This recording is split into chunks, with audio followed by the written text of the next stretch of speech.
সারা পৃথিবীতে বিভিন্ন ধর্মের মানুষ আছে। সারা পৃথিবীতে 4,500 ধর্ম আছে। কয় হাজার? আরো জোরে বলেন। আপনারা কথা বললে আমার কথা বলতে সুবিধা হবে, আমার আলোচনা বুঝতে সুবিধা হবে। কয় হাজার ধর্ম আছে? 4,500 ধর্ম আছে। 4,500 ধর্মের মানুষরাই তাদের নির্দিষ্ট ধর্মের এক একটি আলাদা বই তারা তাদের জিন্দেগির গাইডলাইন হিসাবে মানে। ঠিক তেমনি ভাবে আপনি মুসলমান, আমি মুসলমান, আপনি কনভার্টেড মুসলমান না। আমরা কুল্লু মাউলুদিন ইউলাদু আলাল ফিতরাতিল ইসলাম।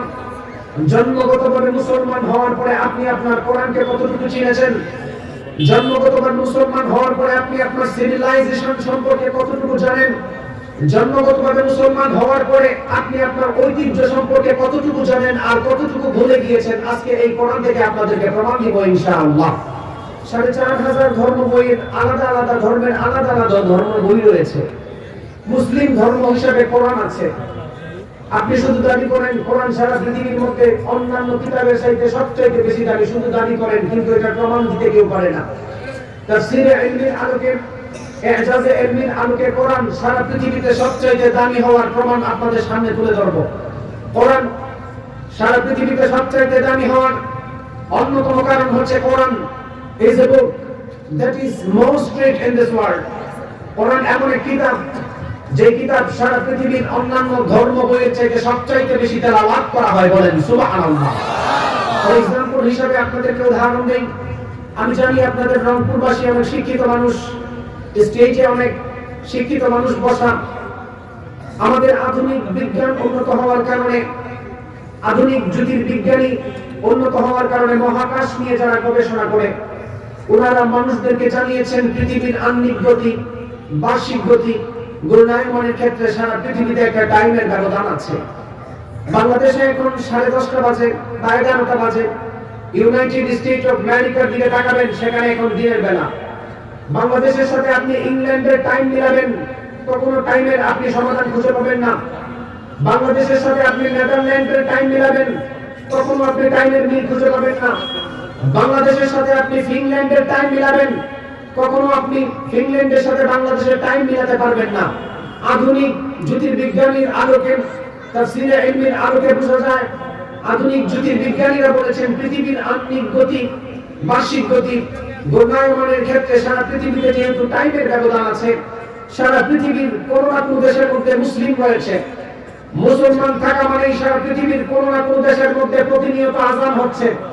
আযান হওয়া মাত্রই মুসলিমরা মসজিদের মধ্যে দৌড়িয়ে চলে যায়, মসজিদের মধ্যে গিয়ে আল কোরআন থেকে সূরা ফাতিহা দিয়ে তেলাওয়াত করে।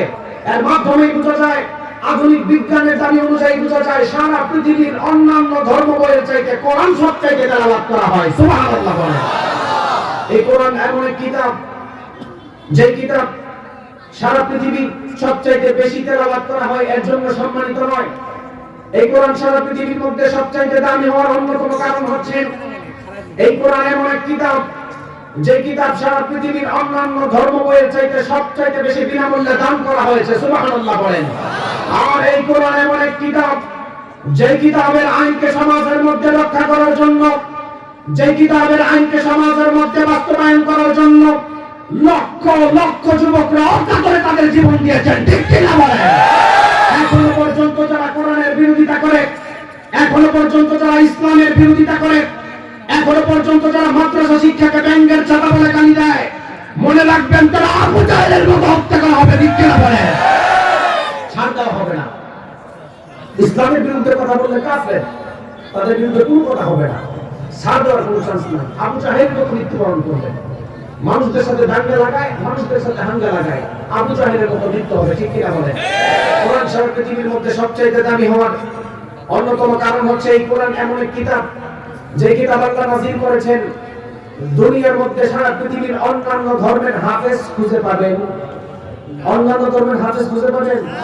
বাইবেলের হাফেজ, ত্রিপিটকের হাফেজ, জিন্দাবিস্তার হাফেজ, অল টেস্টামেন্টের হাফেজ, নিউ টেস্টামেন্টের হাফেজ না। আপনি তাকায় দেখবেন বাংলাদেশের আনাচে কোনাচে, সারা পৃথিবীর আনাচে কোনাচে কোরআনের হাফেজ বেশি পাওয়া যায়। সুবহানাল্লাহ বলেন।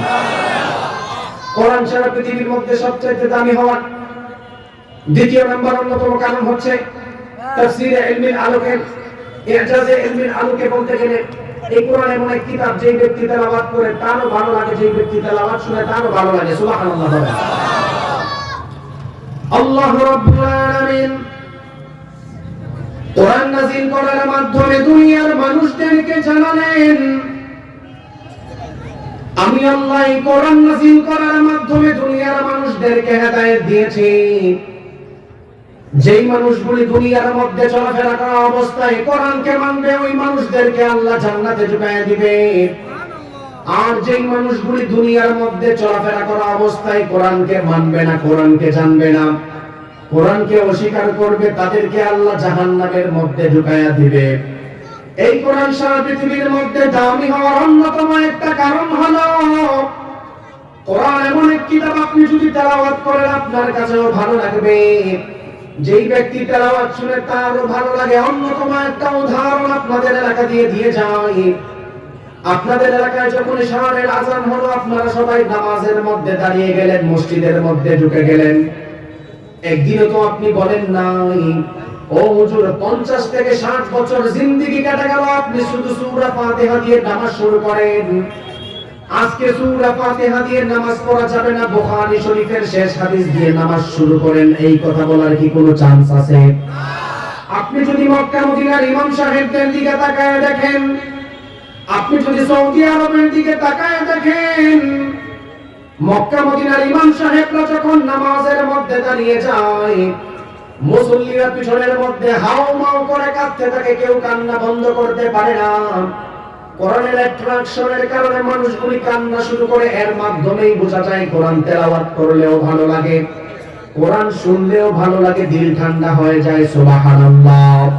কোরআন সারা পৃথিবীর মধ্যে দামি হওয়ার অন্যতম একটা কারণ হলো বিশ্বনবী সাল্লাল্লাহু আলাইহি ওয়াসাল্লাম মানুষদেরকে জানালেন, বুখারীর বর্ণনায় আল্লাহর নবী বললেন, মান ক্বারাআ হারফান মিন কিতাবিল্লাহি ফালাহু হাসানা ওয়াল হাসানাতু বিআশরি আমসালিহা।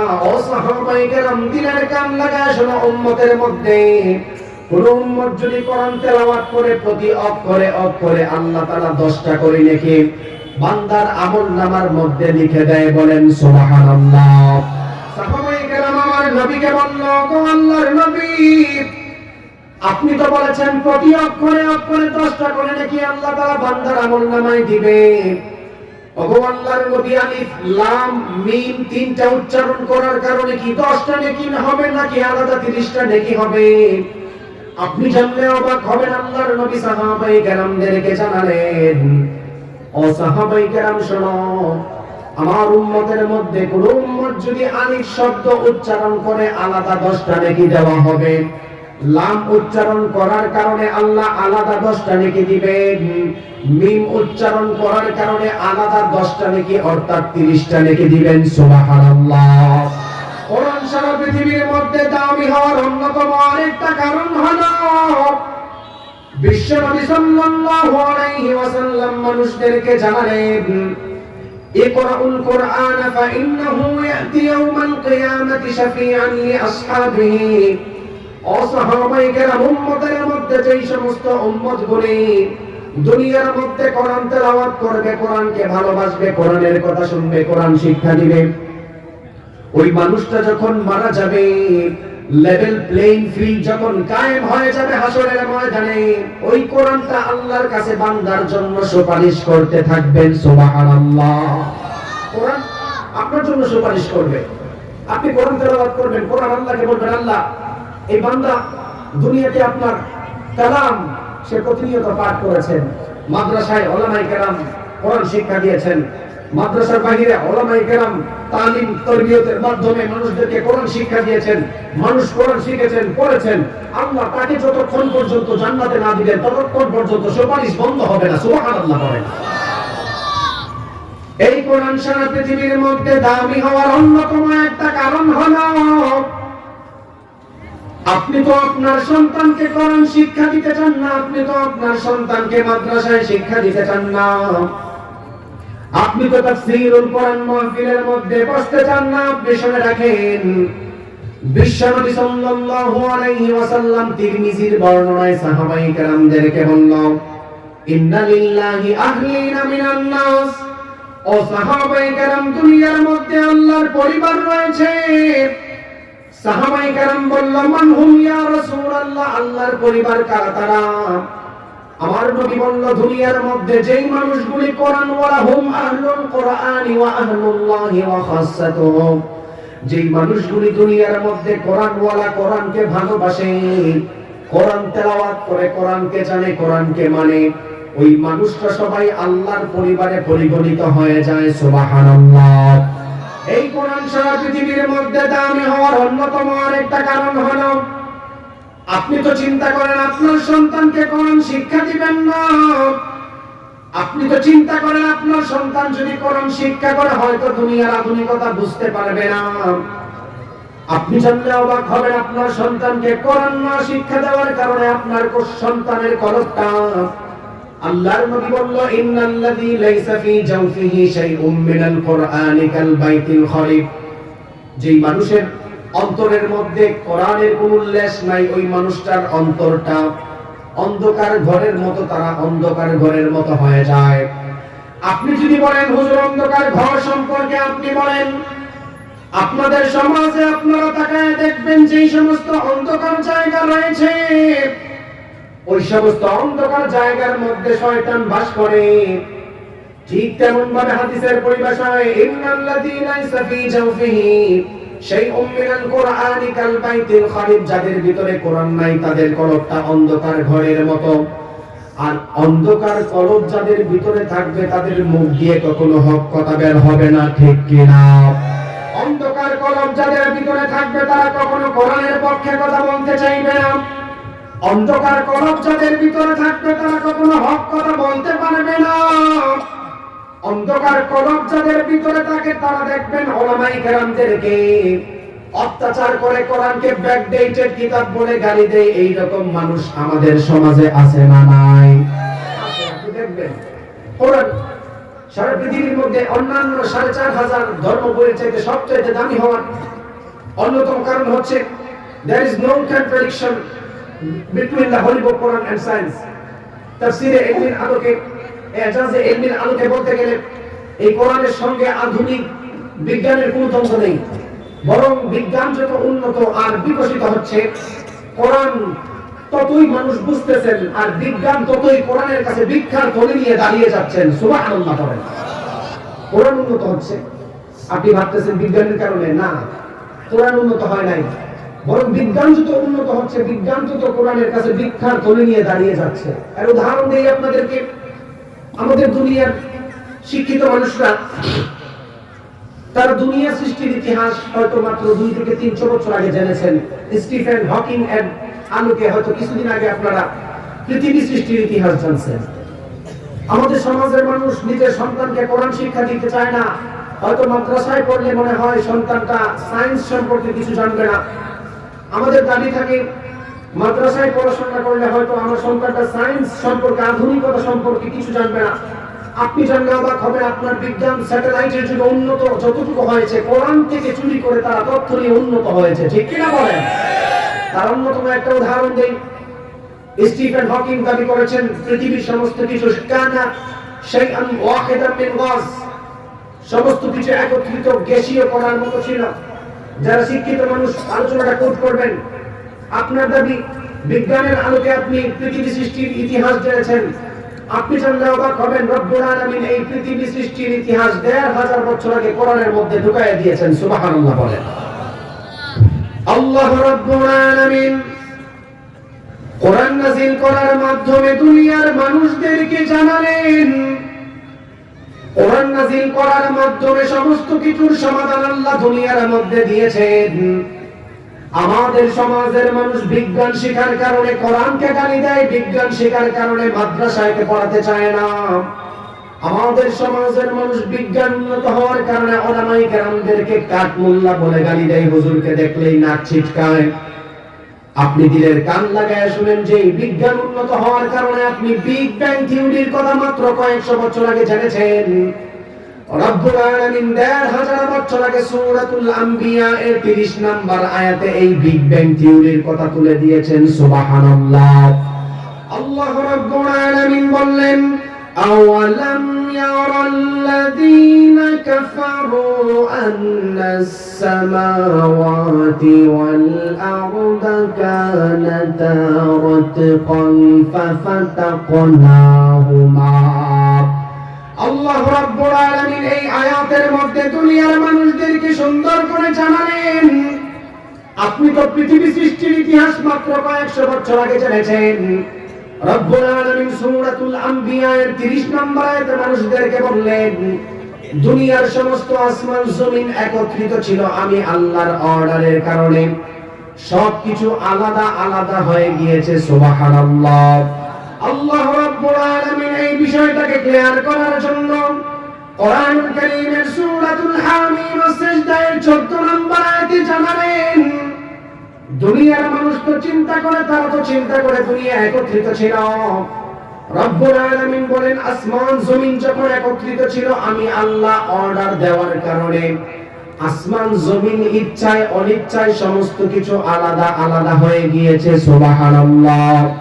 আল্লাহ রাব্বুল আলামিন বললেন, সুম্মা ইসতাওয়া ইলাস সামাই ওয়া হিয়া দুখানুন ফাকালা লাহা ওয়া লিল আরদি ইতিয়া তাওআন আও কারহা قالتا أتينا طاععين।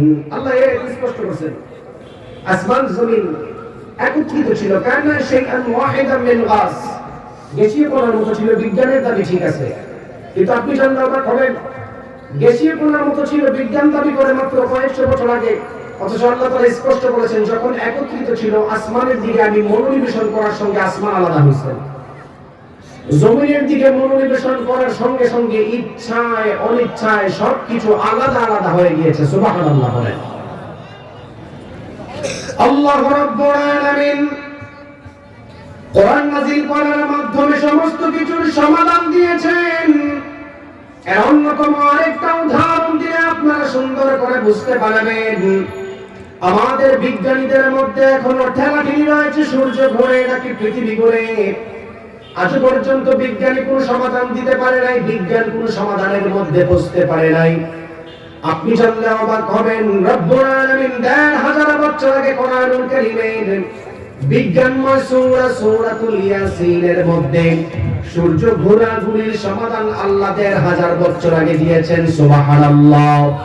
আল্লাহ রাব্বুল আলামিন বললেন, ওয়াশ-শামসু তাজরি লিমুস্তাকাররিন লাহা যালিকা তাকদীরুল আজিজিল আলীম ওয়াল কমারা قدرناه منازل حتى عاد كالعرجون القديم لا الشمس ينبغي لها أن تدرك القمر ولا الليل سابق النهار وكل في فلك يسبحون। আল্লাহ রাব্বুল আলামিন এই আয়াতের মধ্যে দুনিয়ার মানুষদেরকে জানালেন, আপনি তো মিয়া বিজ্ঞান উন্নত হওয়ার পরে সূর্য ঘোরাঘুরির সমাধান খুঁজে পান নাই। আপনি জানলে অবাক হবেন, রব্বুল আলামিন বলেন, চন্দ্রকে চলার জন্য আল্লাহ তাআলা আলাদা রাস্তা দিয়েছেন, সূর্যকে চলার জন্য আল্লাহ আলাদা রাস্তা দিয়েছেন। সূর্য কখনো চন্দ্রের রাস্তায় চলাফেরা করতে পারে না, চন্দ্র কখনো সূর্যের রাস্তায় চলাফেরা করতে পারে না। রব্বুল আলামিন ১,৫০০ বছর আগে মানুষদেরকে জানালেন, ওয়া কুল্লুন ফি ফালাকি ইয়াসবাহুন, সমস্ত কিছু তার আপন আপন গতিপথে চলাফেরা করে। সুবহানাল্লাহ। কোরআন থেকে আমরা প্রমাণ পেলাম সূর্য ঘোরে নাকি পৃথিবী ঘোরে। এবার আসেন বিশ্ব নবী সাল্লাল্লাহু আলাইহি ওয়াসাল্লামের হাদিস থেকে জানি, আল্লাহর নবী সাহাবায়ে কেরামদেরকে জড়ো করলেন। একজন সাহাবীকে প্রশ্ন করলো, ও আবু যর, সূর্য প্রত্যেকদিন পূর্ব দিক থেকে ঘুরে গিয়ে পশ্চিম দিকে কোথায় যায় তুমি আমাকে বলো। আপনি জানলে অবাক হবেন, সেদিন সাহাবী আল্লাহর নবীকে বললেন, ও আল্লাহর নবী, সূর্য প্রত্যেকদিন পূর্ব দিক থেকে ঘুরে গিয়ে পশ্চিম দিকে কোথায় যায় আপনি ভালো জানেন, আল্লাহ ভালো জানেন। সুবহানাল্লাহ। আবু যরকে প্রশ্ন করলো, আবু যর, সূর্য প্রত্যেকদিন ঘুরে পূর্ব দিক থেকে কোথায় যায় একটু বলো। আবু যর বলল, আমি জানি না, আল্লাহ ভালো জানে, আপনি ভালো জানেন। রংপুরের মানুষ শুনে নেন, রাসূল সাল্লাল্লাহু আলাইহি ওয়াসাল্লাম ১৫০০ বছর আগে হাদিসের মধ্যে বলেছেন, সূর্য প্রত্যেকদিন ঘুরে গিয়ে পশ্চিম দিকে আল্লাহর কুদরতি পায়ে সেজদা দেয়। সুবহানাল্লাহ। আল্লাহর কুদরতি পায়ে সেজদা দিয়ে শুধু বসে থাকে না, এবং অনুমতি চায়, আল্লাহ আপনি যদি আমাকে অর্ডার দেন তাহলে আবার ঘুরে গিয়ে পূর্ব দিকে আমি উদিত হব। সুবহানাল্লাহ। বিশ্বনবী সাল্লাল্লাহু আলাইহি ওয়াসাল্লাম যখন আবু যরকে এই সুন্দর জবাবটা দিলেন, আবু যর অবাক হয়ে গেল। আবু যর রাদিয়াল্লাহু তাআলা আনহুকে আমার নবী বলল, আবু যর, সায়াতি আলান নাসি জামান, এমন একটা জামানার মধ্যে মানুষগুলি উপনীত হয়ে যাবে যেই জামানার মধ্যে সূর্য আর ঘোরার অনুমতি পাবে না। ঘোরার অনুমতি না পাওয়ার কারণে কিয়ামতের আগে পশ্চিম দিকে সূর্য উদিত হয়ে থাকবে। এক নাম্বার আয়াত থেকে শুনলাম সূর্য ঘুরে নাকি পৃথিবী ঘুরে, এক নাম্বার প্রমাণ পেলাম। দ্বিতীয় নাম্বার হাদিস থেকে প্রমাণ পেলাম সূর্য তার আলাদা আলাদা রাস্তা দিয়ে চলে। সুবহানাল্লাহ।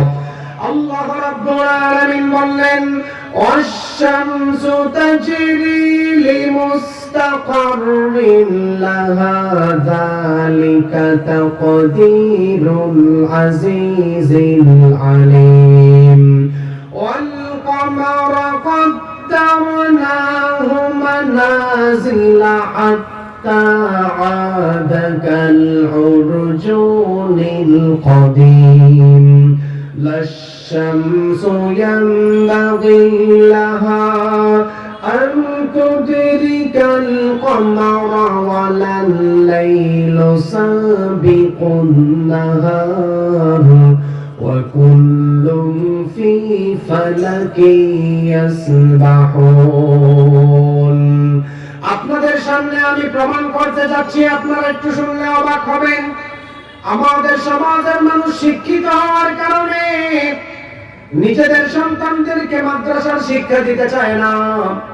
আমাদের সমাজের মানুষ চিন্তা করে, আমি উচ্চ শিক্ষিত মানুষ হয়েছি, মাদ্রাসার মধ্যে যদি আমার সন্তানকে শিক্ষা দেই, আধুনিক বিজ্ঞান সম্পর্কে কিছু জানবে না, মাদ্রাসায় শিক্ষা হরণ করলে হয়তো কাঠ মোল্লা হয়ে এলাকায় ঘোরাঘুরি করবে। আপনি দিলের কান লাগায় শুনেন যে এই বিজ্ঞান উন্নত হওয়ার কারণে আজকে নিজে ডক্টরেট আপনি টাইটেল লাগান। যে বিজ্ঞান উন্নত হওয়ার কারণে আপনি সায়েন্টিস্ট হয়েছেন, যে বিজ্ঞান উন্নত হওয়ার কারণে আপনি বিজ্ঞানী হয়েছেন। আপনি জানলে অবাক হবেন, বিজ্ঞানের অধিকাংশ থিওরি গুলা কোরআন থেকে রিসার্চ করে নিয়ে তারা উন্নত করেছেন। সুবহানাল্লাহ। এর অন্যতম প্রমাণ দিই, কেন বললাম there is no contradiction between the Holy Book Quran and science? একটা অন্যতম উদাহরণ দিই। আমার সাথে সবাই দুইটা হাত তুলেন, একটু কষ্ট করে তুলেন। আমাদের দুই হাতে আঙ্গুল আছে কয়টা? আরো জোরে বলেন। হাত আছে কয়টা? আঙ্গুল আছে কয়টা? আরো জোরে। 10টা। কারণ কি কোনো কম আছে? কম নাই। এবার শুনেন, আপনি যে আপনার সন্তানকে মাদ্রাসা শিক্ষা কেন দিবেন, তাফসীরুল কোরআন মাহফিল কেন প্রয়োজন, উদাহরণ দিই। এই বিজ্ঞান উন্নত হওয়ার কারণে 1856 সালে উইলিয়াম হার্সন নামের একজন বিজ্ঞানী মানব দেহের উপর রিসার্চ করছেন। উনি রিসার্চ করে একটা থিসিস মানুষদের সামনে তুলে ধরেছেন। 1856 সালে বিজ্ঞানী উইলিয়াম হার্সন মানুষদেরকে জানিয়েছেন যে 8 থেকে 900 কোটি মানুষ দুনিয়াতে থাকতে পারে। তাদের শরীরের এমন একটা অঙ্গ আছে যে একজনের সাথে আরেকজনের কোনো মিল নাই। সুবহানাল্লাহ। আমি কেন এই কথাটা বললাম শুনেন। আপনাদের রংপুরে যদি আপনারা কেউ জায়গা জমি ক্রয় করতে চান, আপনাদের হাতের ছাপের দরকার আছে না নাই? আপনাদের মনে হাতের ছাপ লাগে না? হাতের ছাপ লাগে না? লাগে। আরবিতে যাকে বাসমাত বলা হয়, ইংলিশে যাকে ফিঙ্গারপ্রিন্ট বলা হয়, বাংলাতে যাকে হাতের ছাপ বলা হয়। আধুনিক বিজ্ঞানের দাবি অনুযায়ী 1856 সালের আগে মানুষ ফিঙ্গারপ্রিন্টের তথ্য জানতো না। আধুনিক বিজ্ঞানের দাবি, আমাদের দাবি না, এই হুজুরের দাবি না। কার দাবি? বিজ্ঞানের দাবি। কার দাবি? বিজ্ঞানের দাবি। 1856 সালের আগে মানুষ ফিঙ্গারপ্রিন্টের তথ্য জানে না। এজাজে ইলমের দিকে তাকালে দেখা যায় আপনি যে ফিঙ্গারপ্রিন্টের তথ্য জানার কারণে ওলামায়ে কেরামদেরকে ব্যাকডেটেড বলে গালি দেন, সমাজের কীট বলে গালি দেন, আপনি জানলে অবাক হবেন আল্লাহ রাব্বুল আলামিন ১৫০০ বছর আগে সূরাতুল কিয়ামা এর ৩ এবং ৪ নম্বর আয়াতে আপনার ফিঙ্গারপ্রিন্টের তথ্যটাও লুকায়া দিয়েছেন। সুবহানাল্লাহ। আল্লাহ রাব্বুল আলামিন কোরআন নাযিল করার মাধ্যমে সমস্ত কিছুর সমাধান দিয়েছেন। তার অন্যতম একটা উদাহরণ আপনাদের সামনে তুলে ধরলে আপনারা সুন্দর করে বুঝতে পারবেন। আধুনিক বিজ্ঞানের দাবি অনুযায়ী 1856 সালের আগে মানুষ হাতের ফিঙ্গারপ্রিন্টের কথা জানতো না। আপনি জানলে অবাক হবেন, রব্বুল আলামিন ১৫০০ বছর আগে কোরআনুল কারীমের সূরাতুল কিয়ামা এর ৩ এবং ৪ নম্বর আয়াতে আল্লাহ ফিঙ্গারপ্রিন্টের তথ্য দিয়েছেন। সুবহানাল্লাহ। আল্লাহ রাব্বুল আলামিন বললেন, আয়াহসাবুল ইনসানু আল্লান নাজমা'a ইযামা বালা কাদিরিনা আলা আন নুসাউইয়া বানানা। আল্লাহ রাব্বুল আলামিন এই আয়াতের মধ্যে দুনিয়ার মানুষদেরকে ক্লিয়ার করে জানালেন, দুনিয়ার মধ্যে কিছু কাফের মুশরিক ছিল যারা দুনিয়ার মধ্যে মারা যাওয়ার পরে পুনরুত্থানকে বিশ্বাস করত না। আপনাকে যে মারা যাওয়ার পরে হাসরের ময়দানে তোলা হবে, দুনিয়ার কাফের মুশরিকরা সেটা বিশ্বাস করত না। রব্বুল আলামিন তাদের বিরুদ্ধে আয়াত নাযিল করে বললেন, কাফের মুশরিক শুনে রাখো, মারা যাওয়ার পরে হাসরের ময়দানে তোমাদের হাতের অগ্রভাগ তোলার ক্ষমতা আমি আল্লাহ রাখি। সুবহানাল্লাহ। আল্লাহ রাব্বুল আলামিন বললেন, আয়াহসাবুল ইনসানু আল্লান নাজমা'a ইযামা বালা কাদিরিনা আলা আন নুসাউইয়া বানানা। এত কিছু জানার পরে যারা কোরআনকে মানে না, এত কিছু জানার পরে যারা কোরআনকে শিক্ষা করে না, এত কিছু জানার পরে যারা মাদ্রাসা শিক্ষার বিরোধিতা করে ব্যঙ্গের ছাতা বলে গালি দেয়, মনে রাখবেন তাদের ব্যাপারে রব্বুল আলামিন ১৫০০ বছর আগে ফয়সালা করে রেখেছেন। আপনি চিন্তা করেন, এসি রুমের মধ্যে বসে কোরআনকে গালি দেন, হুজুরদেরকে গালি দেন, মাদ্রাসাকে গালি দেন, আপনি মনে হয় স্মার্ট ম্যান। আপনি চিন্তা করেন, এসি রুমের মধ্যে বসে দুইটা গালি দিতে পারলে আপনি ভালো হয় জ্ঞানের।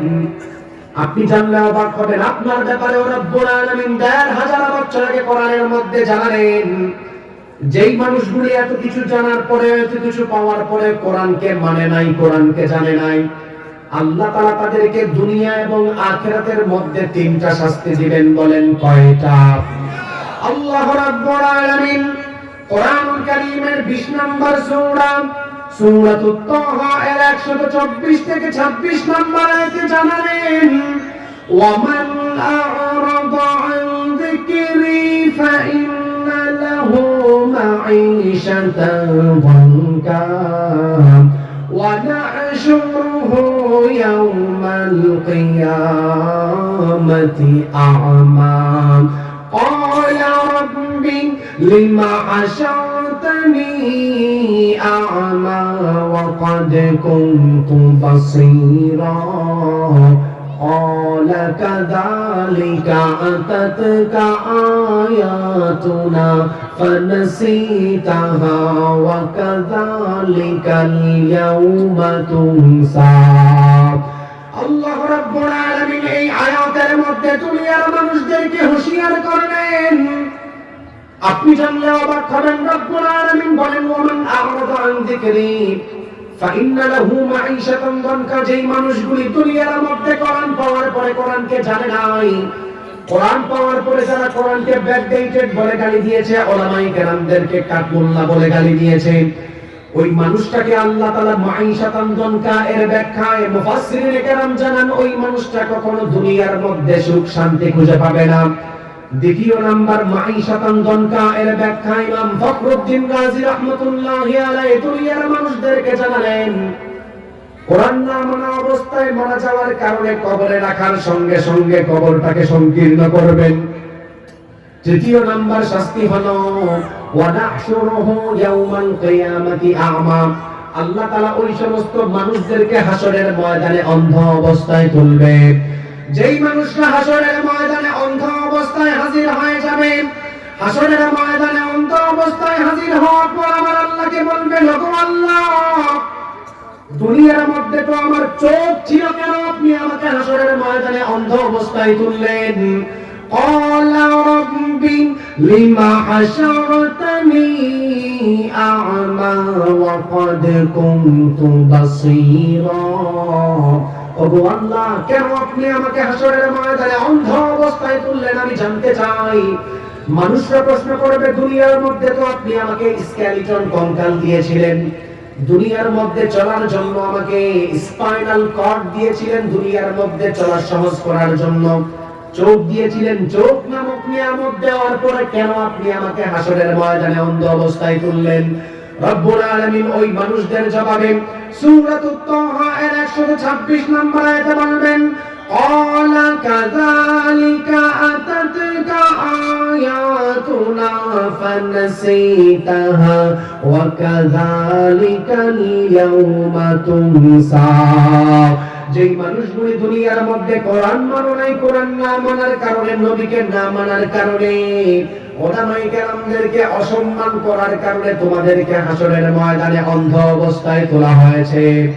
আপনি আমাদের সমাজে তাকায় দেখবেন, আমাদের সমাজে কিছু মানুষ আছে কোরআন ওয়ালাদেরকে দেখলে জঙ্গি বলে গালি দেয়। আমাদের সমাজে কিছু মানুষ আছে দেখবেন কোরআন ওয়ালাদেরকে জঙ্গি বইলা জেলের মধ্যে অত্যাচার করে তাদেরকে হত্যা করেছে, এমন আছে না নাই? যারা দিবসে জামিন যায় লড়ে যায় দিন কায়েমের তরে, তুমি তাদেরকে জঙ্গি বলো বাতিলের সুর ধরে।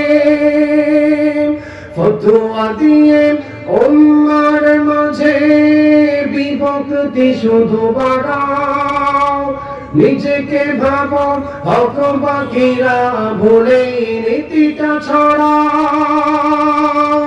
তুমি ভাঙনের খেলা খেলতে জানো, গড়তে জানো না, খোদার রজ্জু আঁকড়ে ধরে বাঁচতে জানো না। কেমন মুসলমান তুমি একটু বলো না, কেমন তোমার ঈমান একটু বলো না। তুমি মিসওয়াক করা ফজিলত তো জানো, কথা বলার আগে তুমি সালাম দেওয়া মানো। শুধু হক কথাটা উচ্চ স্বরে বলতে পারো না, অন্যায় দেখে ভারত হয়ে জ্বলতে পারো না। শুধু হক কথাটা উচ্চ স্বরে বলতে পারো না, অন্যায় দেখে ভারত হয়ে জ্বলতে পারো না। কেমন মুসলমান তুমি একটু বলো না, কেমন তোমার ঈমান একটু ভাবনা। তুমি যে কালিমার দাওয়াত দিলে বুকে টেনে তোলে, দেখো সেই কালিমার দাওয়াত দিয়ে কত জন আছে জেলে। তুমি যেই কোরআনের ওয়াজ করলে হাদিয়া তোহফা মেলে, দেখো সেই কোরআনের ব্যাখ্যা লিখে কেউ ফাঁসিতে ঝোলে। তুমি দুনিয়ার মোহ জীবনের মায়া ছাড়তে পারো না, প্রভুর রাহে প্রাণ বিলিয়ে দিতে জানো না। কেমন মুসলমান তুমি একটু বলো না, কেমন তোমার ঈমান একটু ভাবনা। ঠিক কিনা?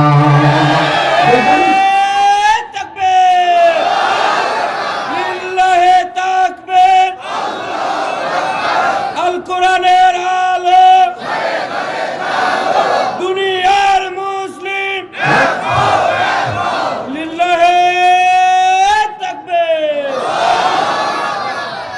যে কথা বলতেছিলাম, কোরআন মানবেন না, লাঞ্ছিত হবেন। উদাহরণ আরেকটা দেই, সহজে বুঝবেন। আমার আলোচনাগুলি সবচেয়ে বেশি মানুষদেরকে উদাহরণ দেই। এই যে স্টেজে আছেন, আপনাদেরকে উদাহরণ দিব, বসেন। কোরআন মানবেন না, মুফাসসির বলেন আল্লাহ তাআলা অন্ধ অবস্থায় হাসরের ময়দানে তুলবেন লাঞ্ছিত হয়ে। কিন্তু ইমাম ফখরুদ্দিন রাজি রাহমাতুল্লাহ আলাইহি একটা ব্যাখ্যা করেছেন, খুব সুন্দর ব্যাখ্যা, যে ব্যাখ্যাটা এই জমানায় এসে মিলে গেল। যে মানুষ কোরআন মানবে না, কোরআন জানবে না, কোরআনকে অস্বীকার করবে, তারা দুনিয়াতে লাঞ্ছিত হবে। এর অন্যতম প্রমাণ দেই, আমাদের বিগত সরকারের একজন উপদেষ্টা ছিল সালমান এফ রহমান, বিরাট বড় দরবেশ বাবা, আছেন না নাই? চিনেন কি চিনেন না? আমি গত কয়েকদিন আগে ওনার এলাকাতে গিয়েছিলাম, দরবেশ বাবার এলাকাতে প্রোগ্রামে গিয়েছিলাম, ঢাকা নবাবগঞ্জ। জিজ্ঞেস করেছিলাম যে আপনারা তো দরবেশ বাবার এলাকার মানুষ, আপনাদের কি হালত? ওনারা বলেছিলেন উনি এমন মানুষ, বাংলাদেশের ব্যাংকের টাকাও খাইছে, এলাকার মানুষের ব্যাংকের টাকাও নাই। উদাহরণ কেন দিচ্ছি, ইমাম ফখরুদ্দিন রাজি রাহমাতুল্লাহ আলাইহি বলেন কোরআন না মানলে লাঞ্ছিত হবে। এই সালমান এফ রহমান সাহেব এইরকম তাফসীর মাহফিলের এক পর্যায়ে দাঁড়ায় বলেছিল কোরআনের কোনো অংশ মানি, কোনো অংশ মানি না। নাউজুবিল্লাহ বাড়ি দিয়ে বলি। আপনাদের আওয়াজ শুনে মনে হয় আমার ভাষা আপনারা বুঝতেছেন না। নাউজুবিল্লাহ দাঁড়ায় বলতেছিল কোরআনের একটা অংশ মানি, একটা অংশ মানি না। হাদিসের কিছু কিছু অংশ মানি, হাদিসের কিছু কিছু অংশ মানি না। আপনাদেরকে স্পষ্ট বলে দিতে চাই, দুনিয়ার মধ্যে কোন মানুষ যদি কোরআনের কিছু অংশ মানে, কিছু অংশ মানে না, রাসূল সাল্লাল্লাহু আলাইহি ওয়াসাল্লামের হাদিসকে যদি ইসলামের সেকেন্ডারি দলিল মানতে চায় না, কোন মানুষ যদি দুনিয়ার মধ্যে কোরআনকে অবমাননা করে, আমি চ্যালেঞ্জ করে বলতে পারি ওই মানুষটা আবু জাহেলের মতো লাঞ্ছিত হবে, আর সালমান এফ রহমানের মতো লড়কি দিয়ে পালাইতে পারবে না। নারে তাকবীর, নারে তাকবীর, ইসলামের শত্রুরা হুঁশিয়ার, হুঁশিয়ার সাবধান, নারে তাকবীর। বসেন। মুফাসসিররা বলেন লাঞ্ছিত হবেন। যেমন আপনি দেখছেন আমাদের এই দরবেশ চাচা লুঙ্গি নিয়ে ভারতের বর্ডারে আসছে। আমি তো বিশ্বাস করি কোরআনকে অবমাননা করার কারণে এই হালত হয়েছে। আমি বিশ্বাস করি কোরআনকে অবমাননা করার কারণে আজকে লাঞ্ছিত হয়েছে, ঠিক কিনা বলেন? যারা কোরআনকে লাঞ্ছিত করবে, যারা কোরআন শিক্ষার বিরোধিতা করবে, যারা ওলামায়ে কেরামদেরকে কাঠমোল্লা বলে গালি দিবে, তাদের সঙ্গে আমাদের কোনো সম্পর্ক নাই, ঠিক কিনা বলেন? স্পষ্ট আয়াতের ব্যাখ্যা, কোরআন মানবেন না, লাঞ্ছিত হবে। যে কথা বলতেছিলাম, there is no contradiction between the holy book Quran and science. আধুনিক বিজ্ঞানের সঙ্গে কোরআনের কোনো দ্বন্দ্ব নাই। অন্যতম আরেকটা উদাহরণ দিই, উদাহরণ দিলে বুঝতে পারবেন। এই যে আমাদের সমাজের অধিকাংশ শিক্ষিত মানুষ এখনো দাবি করে আপনাদের রংপুরের মানুষ অসুস্থ হলে হসপিটালে যান কি যান না? এমন এক তথ্য দিব ওই রাতের 12টা বেলা আপনার ঘুম ভেঙে যাবে। আমি চ্যালেঞ্জ করে বলতেছি, আপনি অবাক হবেন তথ্য শোনার পরে, একটু মন দিয়ে শুনেন। রংপুরের মানুষ অসুস্থ হলে হসপিটালে যান কি যান না? আরো জোরে বলেন, কে কে যান না? হাত তুলেন। একজন, দুইজন, তিনজন, চারজন। ওরে আল্লাহ, এরা যায় নাকি হসপিটালে? ওনারা ভুল করছে, আমরা সবাই যাই হসপিটালে। তো যে কথা বলতেছিলাম, যারা হাত তুলছে ভুল করে ফেলছে। ওই যে হুশের কারণে আপনার ঝুঁস হারাই ফেলছে। হুশও থাকতে হবে, ঝুঁসও থাকতে হবে, ঠিক কিনা বলেন? আমাদের অধিকাংশ মানুষ, এই যে আমার ওস্তাদকে এখানে বসায় আমি প্রমাণ চ্যালেঞ্জ করে যাচ্ছি, অধিকাংশ শিক্ষিত মানুষ বাহিরের দেশ থেকে এমবিবিএস, এফসিপিএস, এফআরসিএস এর ডক্টরেট আনে। আনার পরে আমার এই ভাইকে সামনে রেখে আমি বলে যাচ্ছি, ওনারা শিক্ষিত মানুষ স্টেজে আছেন, আমি বিশ্বাস করি ওনারা বুঝবেন। জি, আমাদের নাজিমউদ্দিন লিসু ভাই এখানে আছেন, আমি ওনাদেরকে রেখে যাচ্ছি, আমার উস্তাদকে সামনে রেখে আমি বসায় যাচ্ছি। বলি, অধিকাংশ মানুষ, শিক্ষিত মানুষ যারা আছেন, ওনারা ভাবে আধুনিক চিকিৎসা বিজ্ঞান হয়তো কোন ইহুদি খ্রিস্টান দুনিয়াতে সর্বপ্রথম তৈরি করেছেন। আমাদের শিক্ষিত যুবক ভাইরা এখনো এটা বিশ্বাস করেন। আপনি জানলে অবাক হবেন, আপনি যেই বিজ্ঞান নিয়ে বড়াই করেন, যে আধুনিক স্যাটেলাইট নিয়ে আপনি বড়াই করেন, যে আধুনিক চিকিৎসা বিজ্ঞান নিয়ে আপনি বড়াই করেন, আপনি জানলে অবাক হবেন পৃথিবীতে সর্বপ্রথম আধুনিক চিকিৎসা বিজ্ঞানের আলোকপাত করেছেন স্পেনের একজন বড় মুহাদ্দিস, যাকে মুহাদ্দিসুদ দাহাব ওয়ান নাহাব ওয়াল বাহাব আবুল কাসেম আল জাহরাবি রাহমাতুল্লাহি আলাইহি নামে পরিচিত। আমাদের মুসলিম একজন মুফাসসির, আমাদের মুসলিম একজন মুহাদ্দিস পৃথিবীতে সর্বপ্রথম আধুনিক চিকিৎসা বিজ্ঞানের ব্যাখ্যা করেছেন, আধুনিক চিকিৎসা বিজ্ঞানের আলোকপাত করেছেন। সুবহানাল্লাহ বলেন।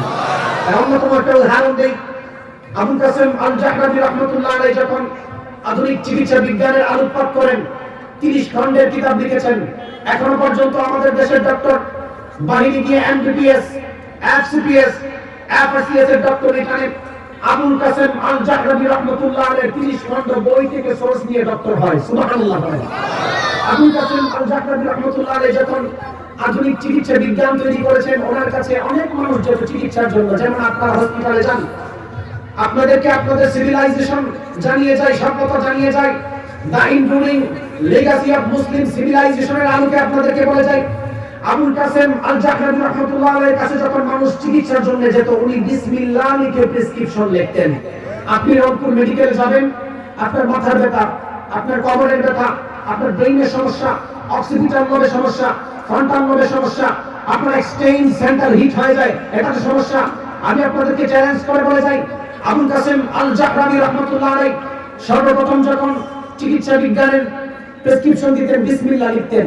আর আমাদের ডক্টর সাহেবরা এখন বিসমিল্লাহ বাদ দিয়ে পর্দার মধ্যে আরএক্স লেখে, আছে না নাই? আছে। অধিকাংশ মানুষ কিন্তু জানেন না, লেখে। আপনি কোনদিন প্রশ্ন করছেন যে স্যার আপনি ইংল্যান্ড থেকে ডক্টরেট করছেন, আলহামদুলিল্লাহ, আমার মাথার ব্যথা, আমার ঘুমের সমস্যা, ঘুমের ওষুধ দিলেন, এই যে প্রেসক্রিপশনের কর্নারে আরএক্স লিখলেন, এটা কার বান্দাদের থেকে ধরে আনছেন? কোন ওষুধ জিজ্ঞেস করছেন কোনদিন? কোনদিন জিজ্ঞেস করছেন? আপনি আপনার সিভিলাইজেশন সম্পর্কে জানেন না, সভ্যতা সম্পর্কে আপনি জানেন না। আপনি জানলে অবাক হবেন। আবুল কাসেম আল জাহরাবি রাহমাতুল্লাহ আলাইহি বিসমিল্লাহ লিখে প্রেসক্রিপশন লিখতেন। ল্যাটিনদের জমানা আসার পরে মুসলিমদের অধিকাংশ কিতাবকে ল্যাটিন ভাষায় রূপান্তরিত করা হয়। তার সর্বপ্রথম চিন্তা করেছেন মুসলমানদেরকে কিভাবে তাদের ঐতিহ্য থেকে ছিটকে ফেলে দেওয়া যায়। ল্যাটিনরা বিসমিল্লাহর পরিবর্তে আরএক্স লিখেছেন। আমি জানি অনেক ডক্টর সাহেবরা শুনলে মাইন্ড করবেন।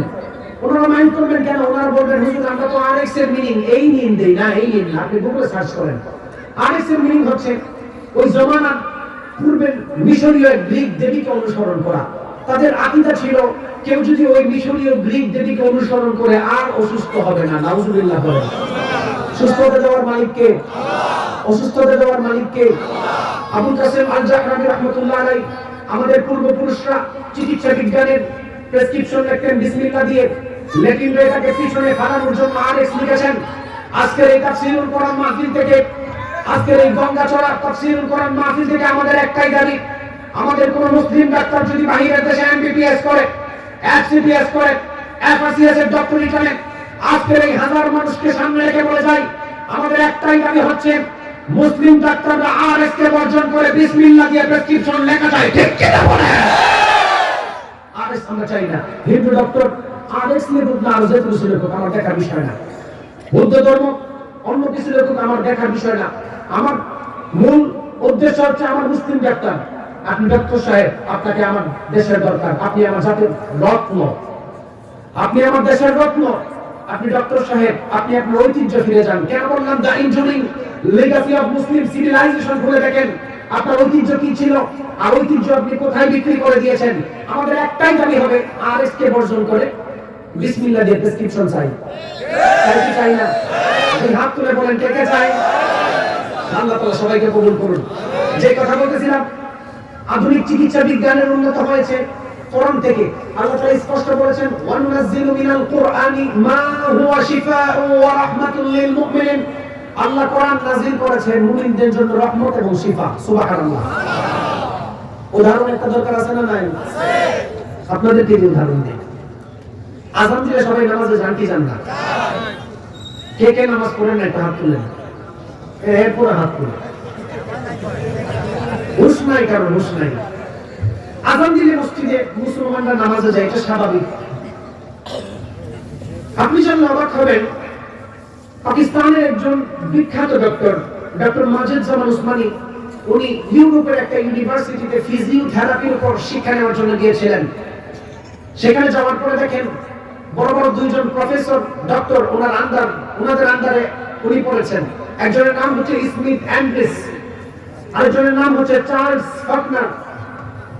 পাকিস্তানের ডক্টর মাজেদ জামান উসমানী বলেন, আমি যখন ওনাদের কাছে ফিজিওথেরাপির উপর এক্সপার্ট হওয়ার জন্য যাই, এই স্মিথ অ্যান্ড্রিস এবং চার্লস ফকনারের কাছে মানুষ তাদের ব্রেইনের সমস্যা, কোমরের সমস্যা, হার্টের সমস্যা, ব্রেইনের ব্যথা, শরীরের ব্যথা নিয়ে যায়। আমি খুব অবাক হলাম, তারা নির্দিষ্ট কোনো ঔষধ লিখে দেয় না, তারা শুধু মুসলিম ধর্মের নামাজের ব্যায়াম শিক্ষা দেয়। সুবহানাল্লাহ বলেন। আবুল কাসেম আল জাহরাবী রাহমাতুল্লাহ আলাইহি আধুনিক চিকিৎসা বিজ্ঞানের যে ব্যাখ্যা করেছেন আর ডক্টর মাজেদ জামান উসমানীর ব্যাখ্যা এখন মিলে যায়। মাজেদ জামান উসমানী বলেন, আপনি তো মিয়া নামে মুসলমান, আমি কেন বলছিলাম কুল্লু মাউলুদিন ইউলাদু আলা ফিতরাতিল ইসলাম, আপনি কনভার্টেড মুসলিম নয়। ইউরোপ আমেরিকাতে কনভার্টেড মুসলমান আছে, বাংলাদেশে কনভার্টেড মুসলমান কম, সংখ্যায় কম, কিন্তু সবচেয়ে বেশি জন্মগতভাবে মুসলমান। পাকিস্তানি ডক্টর বলেন, ইহুদি খ্রিস্টানরা এত খারাপ, এই নামাজের ব্যায়াম মানুষদেরকে শিক্ষা দেয় ভালো কথা, এটা তো স্বীকার করার দরকার ছিল, ঠিক কিনা বলেন? মুসলিম ধর্মের একটা ঐতিহ্য তারা ইউজ করে, এটা তো তাদের স্বীকার করার দরকার ছিল। আবুল কাসেম আল জাহরাবী রাহমাতুল্লাহ আলাইহির ঐতিহ্য তারা স্বীকার করে না। ডক্টর মাজেদ জামান উসমানী বলেন, তাদের কাছে যখন মানুষ যায় এই সমস্ত ব্যাখ্যা নিয়ে, তারা নামাজের ব্যায়াম শিক্ষা দেয়। নামাজের ব্যায়ামের নামটাও দিয়েছে ইউরোলিঙ্গুইস্টিক। গুগলে সার্চ করেন ইউরোলিঙ্গুইস্টিক এর মিনিং কি, আপনি খুঁজে পাবেন। সেখানে কিভাবে রুকু করা হয়, কিভাবে সিজদা দেওয়া হয়, সব অটোমেটিক আপনার সামনে চলে আসবে। আধুনিক চিকিৎসা বিজ্ঞানের দাবি অনুযায়ী মানুষদের ব্রেইনে যে সেল দিয়েছেন আল্লাহ তাআলা, তার মধ্যে একটা সেলের নাম হচ্ছে এক্সচেঞ্জ সেন্টার। আমি যে আপনাদের সাথে কথা বলতেছি, আমার এক্সচেঞ্জ সেন্টার প্রতিনিয়ত কথা আমাকে পাস করতেছেন, হিট হচ্ছেন। আধুনিক বিজ্ঞানের দাবি অনুযায়ী বোঝা যায়, এক্সচেঞ্জ সেন্টারকে যদি দুনিয়ার কোনো যন্ত্রে আকারে স্থাপিত করা হয়, তাহলে 100তলা 6টা বিল্ডিং এর সমান লাগবে। সুবহানাল্লাহ বলেন। এক্সচেঞ্জ সেন্টার, আধুনিক বিজ্ঞানের দাবি অনুযায়ী এক্সচেঞ্জ সেন্টার যদি গরম হয়, এটাকে ঠান্ডা করতে গেলে পদ্মা নদী 7টা নদীর পানি লাগবে। আপনি তো নামাজ পড়েন না, এবার আসেন ব্যাখ্যা শুনেন। নিউরোলিঙ্গুইস্টিকের মূল থিওরিটা হচ্ছে, কোন মানুষ যদি ব্রেইন স্ট্রোক করে অথবা তার এক্সচেঞ্জ সেন্টার হিট হয়ে যায়, ঠিক মতো যদি 5 ওয়াক্ত নামাজের মতো 8-10 বার সিজদা দিতে পারে, অটোমেটিক্যালি তার ব্রেইন ঠান্ডা হয়ে যাবে। সুবহানাল্লাহ। আল্লাহ রাব্বুল আলামিন কোরআন নাযিল করার মাধ্যমে দুনিয়ার মানুষদেরকে জানালেন, আমি আল্লাহ এই কোরআন নাযিল করার মাধ্যমে সমস্ত কিছুর সমাধান দিয়েছি। আপনি তো আপনার সন্তানকে কোরআন শিক্ষা দিতে চান না, আপনি তো আপনার সন্তানকে আপনি চিন্তা করেন মাদ্রাসায় যদি শিক্ষা দেন বিজ্ঞান সম্পর্কে কিছু জানবে না। আমি কেন বললাম বিজ্ঞান সব সময় কোরআনের কাছে ভিক্ষার করে নিবে? তার অন্যতম আরেকটা উদাহরণ দেই, এই প্যান্ডেলের মানুষ দিয়ে উদাহরণ দিলে আপনারা আরো ভালো করে বুঝবেন। আমাদের সমাজের মানুষ বৃদ্ধ হলে চুল পাকে কি পাকে না? আরো জোরে বলেন। অনেক বৃদ্ধ যুবক, অনেক বৃদ্ধ বাবা আছে, তাদের চুল দাড়ি পাকছে, এটা স্বাভাবিক, দুনিয়ার নেচার। মানুষ যখন বৃদ্ধ হবে চুল দাড়ি পাকবে। এই যে আমার উস্তাদ আপনাদের এলাকার এই মাদ্রাসার প্রিন্সিপাল সাহেব, হুজুরের দাড়ি পাকছে কি পাকছে না? পাকছে। বিজ্ঞান 2006 সালে বিজ্ঞান দাবি করছে মানুষ বৃদ্ধ হলে চুল পাকতেই পারে। বিজ্ঞান 2006 সালে দাবি করেছেন কোন কোন সময় ছোট ছোট বাচ্চাদের চুল পাকতে পারে টেনশনে পড়লে। এই কারণে দেখবেন আমাদের সমাজে কিছু কিছু যুবক ভাই আছেন, তাদের চুল দাড়ি হালকা হালকা পাকে। একজন আরেকজনকে বলে, কি রে অল্প বয়সে চুল পাকে গেল, কি টেনশন করিস? বিজ্ঞান 2006 সালের আগে মানুষদেরকে এই তথ্য দিতে পারে নাই। আপনি জানলে অবাক হবেন, যেই কোরআনকে আপনি ব্যাকডেটেড বলেন, যেই কোরআনকে আপনি পুরাতন কিতাব বলেন, যেই কিতাবকে আপনি মোল্লাদের কিতাব বলেন, রব্বুল আলামিন 1500 বছর আগে সূরাতুল মুজাম্মিলের 17 নম্বর আয়াতে এই তথ্য তুলে ধরেছেন। সুবহানাল্লাহ বলেন। আমি যখন ইউনিভার্সিটিতে থিসিস করতে যাই আল খালিকু ওয়া ইলমুল কাউনিয়াত এর উপরে, তখন দেখলাম ওই বিজ্ঞানী সূরাতুল মুজাম্মিলের 17 নম্বর আয়াত রিসার্চ করে চুরি করে মানুষদের সামনে তথ্য দিয়ে নোবেল নিতে চায়। আল্লাহ তাআলা বলেন, ফাকাইফা তাত্তাকুনা ইন কাফারতুম ইয়াওমা ইয়াজআলুল মিলদানা শিবা। হাসরের ভয়াবহতা এমন কঠিন ভয়াবহতা, কেউ যদি উপলব্ধি করে, আল্লাহ তাআলা বলেন নবজাতক শিশুও বৃদ্ধ হয়ে যায়। সুবহানাল্লাহ বলেন। 1500 বছর আগে আল্লাহ বলেছেন টেনশনে পড়লে যে চুল পাকতে পারে। বিজ্ঞান 2006 সালে আগে জানাইছেন, 2006 সালের আগে জানতেন না। আরেকটা উদাহরণ দিয়ে আপনি জানলে অবাক হবেন। আধুনিক বিজ্ঞান প্যারিটাইজ ফসিল নামের একটা তথ্য 1900 সালে মানুষদেরকে জানিয়েছেন। প্যারিটাইজ ফসিল, যুবক ভাইরা লিখে নাও, প্যারিটাইজ ফসিল। প্যারিটাইজ ফসিলের মূল মিনিং কি? বিজ্ঞান বলেন মানুষ মারা যাওয়ার পরে মানুষের শরীরের কোনো কোনো অংশ পাথর হয়ে যেতে পারে, লোহ হয়ে যেতে পারে। 1900 সালে মানুষদেরকে জানাইছেন প্যারিটাইজ ফসিল। আপনি আপনার সন্তানকে তাফসীরুল কোরআন মাহফিল আসতে দেন না, আপনি আপনার সন্তানকে উলামায়ে কেরামদের সাথে মিশতে দেন না, আপনি আপনার সন্তানকে মাদ্রাসার মধ্যে শিক্ষা দেন না। আপনি জানলে অবাক হবেন, এই মাদ্রাসার মধ্যে এই প্যারিটাইজ ফসিলের তথ্য আল্লাহ তাআলা এই কোরআনের ১৫০০ বছর আগে আল্লাহ তুলে ধরেছেন। সুবহানাল্লাহ বলেন। কোরআনুল কারীমের সূরাতুল বনী ইসরাঈল কোট করেন, সূরাতুল বনী ইসরাঈলের 50 নম্বর আয়াতে বলেন, কুল, হে নবী আপনি বলেন, কুনু হিজারাতান আও হাদিদা। মানুষ মারা যাওয়ার পর যদি তাদের শরীরের কোনো অংশ পাথর হয়, লোহা হয়, লেভেল প্লেইং ফিল্ড যখন হাজির হবে, সমস্ত মানুষ যখন নাফখাতুল কিয়াম লি রাব্বিল আলামিন ফুৎকার শোনার পরে যখন কবর থেকে ওঠা শুরু করবে, আমি আল্লাহ তাআলা তাদের অংশ যদি পাথর হয়, লোহা হয়, তোলার সক্ষমতা রাখি। সুবহানাল্লাহ বলেন। আল্লাহ রাব্বুল আলামিন বলেন, দুনিয়ার মানুষদের সামনে কোরআনকে আল্লাহ কেমন ভাবে উপস্থাপন করেছেন। আপনি দুনিয়ার বিজ্ঞান শিখার কারণে আপনার হিতাহিত জ্ঞান আপনি ভুলে গিয়েছেন। অন্যতম একটা উদাহরণ দেই, কিছু কিছু মানুষ আমার নবীকে বলতো, গো আল্লাহর নবী, মানুষ মারা যাওয়ার পরে মানুষদের শরীর, হাড্ডি, অস্থি পিঞ্জর সব যদি পচে যায়, তাদেরকে কি তোলা হবে নাকি? কাফের মুশরিকরা এইভাবে চ্যালেঞ্জ করত। আল্লাহ তাআলা আয়াত নাযিল করলেন, ও নবী আপনি মানুষদেরকে বলেন, মানুষরা মারা যাওয়ার পরে তাদের অস্থি পিঞ্জ যদি পচে যায়, তাদের কোনো জায়গা যদি পাথর হয়, লোহা হয়ে যায়, হাসরের ময়দানে আমি আল্লাহ তোলার সক্ষমতা রাখি। সুবহানাল্লাহ। এই কোরআন সারা পৃথিবীর মধ্যে দামি হওয়ার অন্যতম একটা কারণ হলো, আপনি তো আপনার সন্তানকে কোরআন শিক্ষা দিতে চান না। একটা উদাহরণ দেই, আমাদের সমাজের মানুষ দেখবেন বই যখন লিখতে যায়, বই লেখার পরে প্রথম পৃষ্ঠার মধ্যে লিখে দেয়, বইয়ের মধ্যে কোনো ভুল থাকলে অমুক নাম্বারের মধ্যে কল করবেন। আপনি জানলে অবাক হবেন, রব্বুল আলামিন কোরআন এমন ভাবে নাযিল করেছেন, এমন ভাবে নাযিল করেছেন, এই কোরআনের মধ্যে দুনিয়ার কোনো মানুষ ভুল ধরতে পারবে না। যারাই ভুল ধরতে আসবে তারাই ইসলামের ছায়াতলে চলে আসবে। সুবহানাল্লাহ। আরেকটা উদাহরণ দিই, দুনিয়ার এক ইতিহাস দিয়ে। আপনি যদি আস-সাকাফাতুল ইলমিয়াতুল মুআতাবারার আলোকে তাফসীর করতে যান, এটা আপনাকে তুলে ধরতে হবে। আমি তুলে ধরি, কোরআনের মধ্যে কোনো ভুল নাই। আলোচনা শেষ করে দিব, অনেক রাত হয়েছে, আপনারাও যাবেন, আমারও যাওয়ার দরকার আছে। 5 মিনিট বসতে রাজি আছেন তো আপনারা? বসেন, 5-10 মিনিট বসেন, শেষ করে দিব। কোরআনের মধ্যে কোনো ভুল নাই। আপনি চিন্তা করেন কোরআনে ভুল আছে, ঠিক তেমন ভাবে কিছু কিছু বড় বড় ডক্টর সাহেবরা কোরআনে ভুল ধরতে গিয়েছিলেন।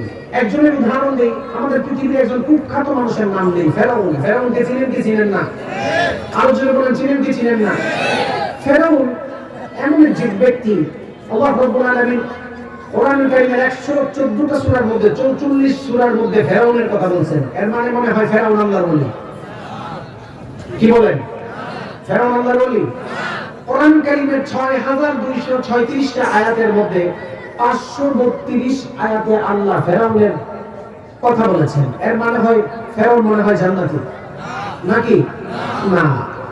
কোরআনুল কারীমের 44টা সূরার মধ্যে আল্লাহ ফেরাউনের কথা বলছেন, 532টা আয়াতের মধ্যে আল্লাহ তাআলা ফেরাউনের কথা বলছেন। ফেরাউন মারা যাওয়ার পর 3116 বছর পর দুনিয়াতে আল্লাহ ফেরাউনের লাশকে আবার ভাসায়া দিয়েছেন। একটা ব্যাখ্যা যদি আমি বলি, 3116 বছর পর আল্লাহ তাআলা ফেরাউনের লাশকে কেন তুলে ধরলেন? ফেরাউনের কথা আল্লাহ তাআলা 532 আয়াতে কেন আনলেন? 114টা সূরার মধ্যে 44 সূরার মধ্যে আল্লাহ ফেরাউনের কথা কেন আনলেন? আমি যদি আপনাদেরকে বুঝাতে চাই, আল্লাহ তাআলা দুনিয়ার মানুষদেরকে এটাই বুঝিয়েছেন, দুনিয়ার মধ্যে ফেরাউনকে যেভাবে লাঞ্ছিত করা হয়েছিল, কোন মানুষ যদি ক্ষমতা পাওয়ার পরে আল্লাহকে ভুলে যায়, কোন মানুষ যদি ক্ষমতা পাওয়ার পরে কোরআনকে ভুলে যায়, ফেরাউনকে যেভাবে লাঞ্ছিত করা হয়েছে, দুনিয়াতে ওই দলকে আবার লাঞ্ছিত করা হবে। ঠিক কিনা বলেন? ফেরাউনের লাশ 3116 বছর পর আল্লাহ এমনি তুলে ধরলেন। বহুত ইতিহাস আছে। 532টা আয়াতের মধ্যে এমনি বলেন নাই। এবার আসেন, ফ্রান্সের বিখ্যাত একজন প্রফেসর ছিল, প্রফেসর ডক্টর মরিস বুকাইলি। উনি মুসলিম ধর্ম নিয়ে স্টাডি করতেন। আপনি মনে করেন আপনার সন্তানকে আপনি কোরআন শিক্ষা দিলেন না, আপনার কি হয়েছে? আপনি জানলে অবাক হবেন, কোরআন শিক্ষার জন্য, রাসূল সাল্লাল্লাহু আলাইহি ওয়াসাল্লামের ঐতিহ্য শিক্ষার জন্য ইহুদি খ্রিস্টান আরো বেশি পাগল। সুবহানাল্লাহ করেন। অন্যতম একটা উদাহরণ দিই, খ্রিস্টান ধর্মের একজন বিখ্যাত ব্যক্তি মাইকেল এইচ হার্ট, উনি একটি বই লিখেছেন, A Brief History of Time, the 100 ranking of the most influential personality in the world। একটা বই লিখছেন, পৃথিবীতে যারা 100 মানুষ দাপিয়ে বেড়ায়, মনীষীর জিন্দেগি লিখেন। তিনি আইজ্যাক নিউটনের কথা এনেছেন, যে নিউটনের তথ্য অনুযায়ী অ্যাটম বোমা দুনিয়াতে বানিয়েছে। আলবার্ট আইনস্টাইনের কথা সেই বইয়ের মধ্যে এনেছেন। তিনি আদম আলাইহিস সালামের কথা সেই বইয়ের মধ্যে তুলে ধরেছেন।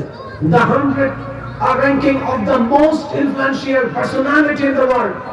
এই বইটা লিখতে গিয়ে একজন খ্রিস্টান লেখক মাইকেল এইচ হার্ট বলেন, অনেক মানুষের জিন্দেগি পড়ার পরে আমি দেখলাম মুসলিম ধর্মের শেষ নবী মুহাম্মদুর রাসূলুল্লাহ সাল্লাল্লাহু আলাইহি ওয়াসাল্লামের মতো কোন মানুষ, কোন চরিত্রওয়ালা মানুষ দুনিয়াতে আসতে পারে না। এই বইয়ের মধ্যে যদি কারোর জিন্দেগি সর্বপ্রথম দেওয়া হয়, এটা নবী মুহাম্মদ সাল্লাল্লাহু আলাইহি ওয়াসাল্লামের জিন্দেগি দেওয়ার দরকার। সুবহানাল্লাহ। উনি দিয়েছেন। যে কথা বলতেছিলাম, professor doctor Morris Bucaille study করতেন ইসলাম নিয়ে। আলোচনা অন্যদিকে বারবার চলে যায় কেন? এগুলোর সাথে অনেক লং ইতিহাস আছে। সংক্ষেপ বলে দিই, আমাদের উস্তাদরা আমাদেরকে পড়াইছেন, এই মাদ্রাসায় হয়তো পড়ায়, বিভিন্ন জায়গায় পড়ায়। আপনাদের কি কষ্ট হচ্ছে? বসতে পারবেন তো? অনেক দূর থেকে আসছি, কিছু তথ্য দিয়ে যাই, তাহলে ভালো লাগবে, আমার জার্নিটা একটু সফল হবে। আমি প্রায় 15-16 ঘন্টা জার্নি করে আসছি, আবার যেতে হবে আমাকে। একটু বসেন। মাদ্রাসার মধ্যে পড়ানো হয়, আমাদের সমাজের মানুষ ধ্বংস হওয়ার মূল কারণ দুইটা। কয়টা? আরো জোরে বলেন, আরো জোরে বলেন। দুইটা। কোরআনের মধ্যে যে কোনো ভুল নাই, আমি প্রমাণ দিব। মানুষ কয় কারণে ধ্বংস হয়? পিছনের মানুষ আওয়াজ করে না। কয় কারণে? আরো জোরে বলেন। দুই কারণে। এবার আসেন দুই কারণ কি। এক নম্বর হচ্ছে, কিছু মানুষ উচ্চ শিক্ষিত মানুষ, ওনারা বাহিরের দেশ থেকে পড়াশোনা করে আসার পরে এলাকার মধ্যে আইসা বিভিন্ন ধরনের নতুন নতুন কথা শোনায়। ওনাদেরকে দেখে একদল মিডিয়াম সাইজের মানুষ চিন্তা করে, অমুক প্রফেসর সাহেব এই কথা বলছেন, তার মানে এটা সত্য, যাচাই করে না। প্রফেসর সাহেব নিজেও ভুল বই পড়ার কারণে গুমরা, ইসলাম শিক্ষা না থাকার কারণে গুমরা, আর মিডিয়াম সাইজ মানুষগুলি প্রফেসরকে অন্ধভক্ত করার কারণে গুমরা হয়। ঠিক কিনা বলেন?